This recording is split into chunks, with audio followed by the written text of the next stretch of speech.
What's up, y'all? It's me, it's your boy Asmongold. We're back here in the Siege of Orgrimmar doing a Glory of the Orgrimmar Raider, Part 3 here, the Underhold. And first boss, obviously, is Malkorok, and I just re-recorded this because I called him a Loriak. Anyway, so the achievement here is called Unlimited Potential. And basically, there's like this guy that you run by. You probably have ran by this guy 1,000 times, never paid a bit of attention to him, except for the fact that he looks pretty fucking badass. And he actually is pretty fucking badass. And the way that you do this achievement is you pull this Corrupted Skull Crusher all the way up to the top, and whenever the Corrupted Skull Crusher is hit by Malkorok's Breath of Yasarj, it will turn the Corrupted Skull Splitter, or Skull Splitter, Skull Crusher, doesn't matter, into like the Shah being, and then whenever you kill the Shah, that will give you the achievement. And after you do that, you just have to kill Malkorok, and that's all it takes. The Arcing Smash that he does here does a lot of damage. If you didn't notice, I took 300,000 damage from it, and my tanking spec is 580 geared. And so as a caster, you might actually even get one-shot by this. And so whenever you're doing this as a second tank who's going to be holding the Corrupted Skull Splitter, you want to have him facing away from the raid, so the entire raid doesn't have to reposition for it. And all of that. Like, I was going to wait for the next Arcing Smash, but I got impatient, so I pulled him up already. And you want to make sure that he's up here before you pull Malkorok, obviously, and if you don't, then Malkorok, you're just going to be locked down, you're a fucking idiot, and so you don't want that to happen. And you kind of just have to wait here. The way that you can do this, there are two different ways you can do this, is you can have 3 tanks, and you want to have 3 tanks if you just kind of suck, basically, if your group sucks, and you can just use 3 tanks. We had a pretty good off-tank here. Actually, I was the off-tank, but we had a pretty good tank here, and I just kind of off-tanked this guy, and so he was able to tank him until the first Breath of Yasarj, and then I just taunted off, and we just kind of did things as normal. But if that's the case, then you won't really have to worry about a 3rd tank. Just do 2 tanks and have the first guy just kind of roll cooldowns until the first breath happens. And again, you have to wait for 3 Arcing Smashes, and after the 3rd Arcing Smash, he'll put out the little puddles, and then he'll do Breath of Yasarj. Pretty simple, but I figured I might mention that, just since we're here. And again, I want to bring up the fact that I have the Skull Splitters faced away from the raid, and right here, I'm moving him into a position where I can actually get him hit by the, what's it called, by the Breath of Yasarj right here, and I'm probably going to use a minor cooldown. I don't know if I will or not. Yeah, I use Shield Wall there. And as you can see, it did basically nothing to me, and so there's no real risk. And as soon as it's transformed, as you can see here, it's transformed to Corrupted Amalgamation.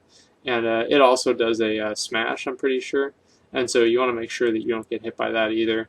But you just want to pretty much burn that down as fast as you can, and as soon as you do, you just kill Malkorok, and that's the end of the achievement. Very easy to do. Now for Spoils, the achievement's called Criss Cross. Now, if you guys have never done this before, I'll just do a quick explanation. The way it works is that you have 2 sides, and you have 4 sides, you have 4 rooms, and there are 2 Mantid sides and 2 Mogu sides. And the achievement, the easy way of doing it is having one group kill the 1 Mantid side and then a Mogu side. And what makes this difficult is that each group, you cannot be part of a kill on a Mantid and a Mogu.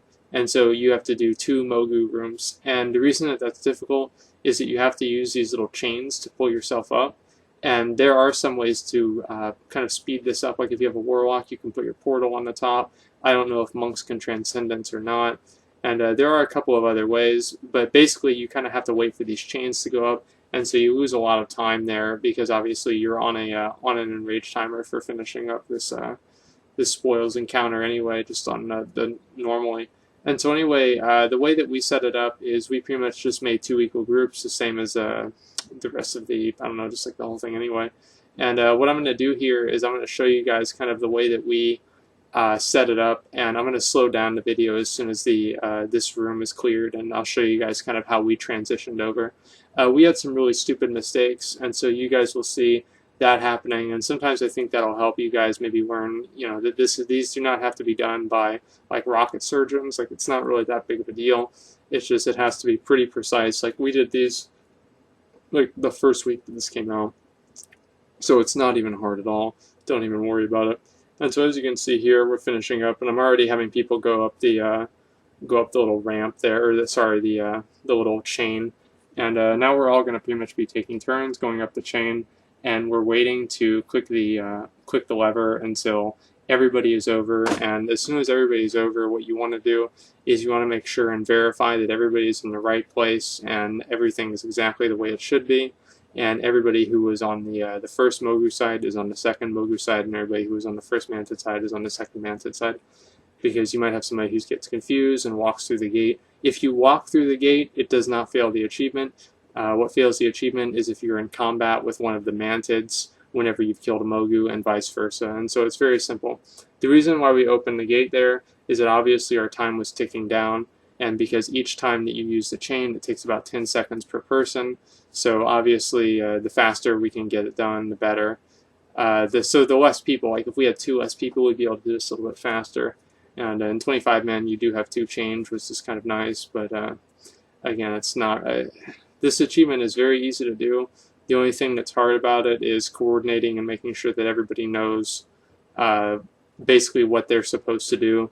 There's a lot of confusion about how this works, and I don't really know why. It's very simple. It's very easy to do. You just kill the same side twice instead of killing both different sides. It's fucking simple. That's literally all there is to this achievement, and it still took us like 2 minutes to coordinate this. And so, I mean, expect a little bit of frustration, but if you have a group of people who aren't mouth-breathing retards, it really should not really be any issue at all. As you can see here, we got everybody, and we pretty much made sure that everybody was in the right spot. As you can see, the exact same group is here with me again, and that's when we started opening boxes up. And that's going to be pretty much it. In a second here, I'll fast forward to the end of the clip, and you guys will see that some people did get the achievement. Just so, I like to, I guess, make sure that you guys know that I'm not making this up, and I try and do that when I can, if it's, I don't know, like not inconvenient, I guess you could say. And as you can see here, we're just pretty much clearing it up, and we have plenty of time left. We have, what is that, 50 seconds or so? And so this is really not that big of a deal, and we did have a very good group, however. As you can see, there's the achievement. Very easy to do. Just make sure everybody's on the same page before you try and do it, or you can be in for some serious frustration.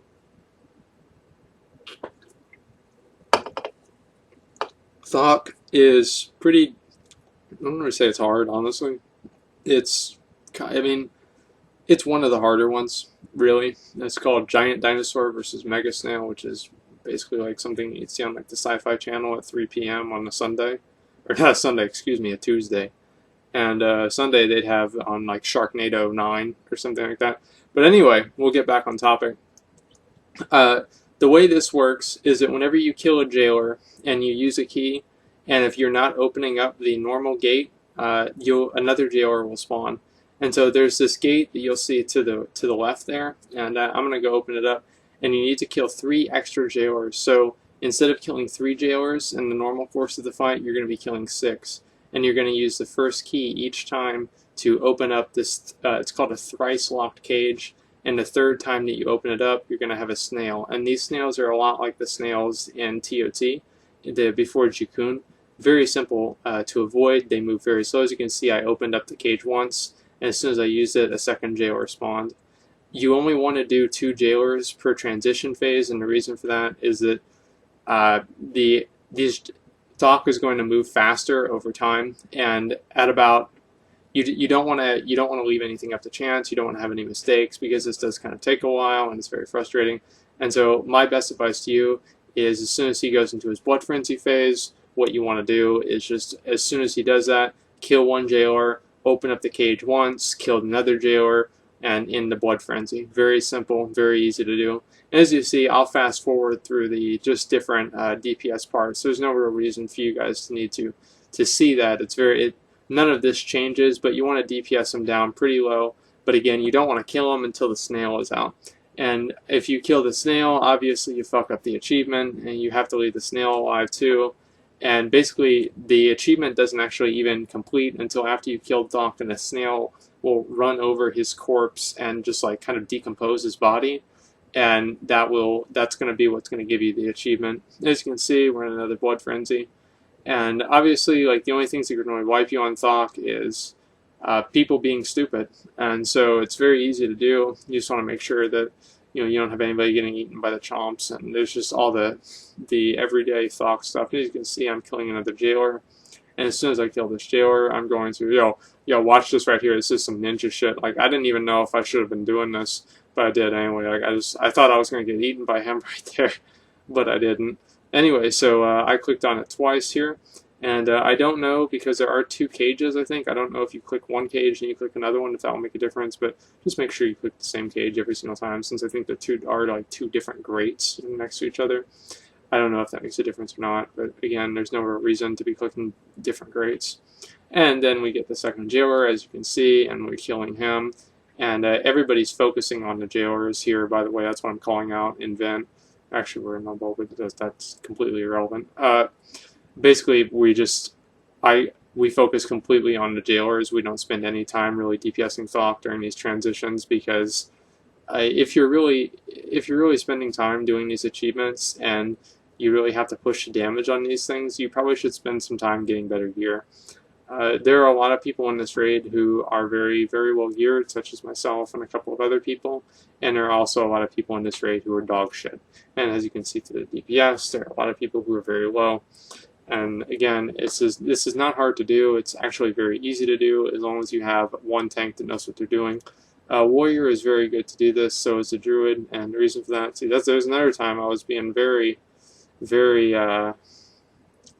very risky. I was being, like, I don't know, being very dangerous. I was doing very dangerous things, and jumping through Thok during Blood Frenzy. Anyway, so here's going to be our third jailer, and as you're going to see here in a second, he's actually going to open up his gate, and the snail is going to pop out. Now, it always freaks me out whenever the snail pops out, because he kind of spawns like right on top of you, and so, like, watch this. He jumps, like, he moves so fast. Look at him. Look how fast he moves. And so you want to be away from him as soon as you can, so you don't accidentally get eaten. And as soon as you get this to happen, I'm just going to be moving him over to the other side. And at that point, as soon as we open up the gate, well, actually, as soon as the snail is out, you can kill Thok. It's not even a big deal. We made the mistake the first time of trying not to, like, even get this phase here. We just let the jailer stay alive or held onto the key, and just thought we were going to kill Thok through the Blood Frenzy phase, and he actually killed everybody in raid, and it was like a huge, like, waste of 10 minutes, and there was a lot of yelling by me.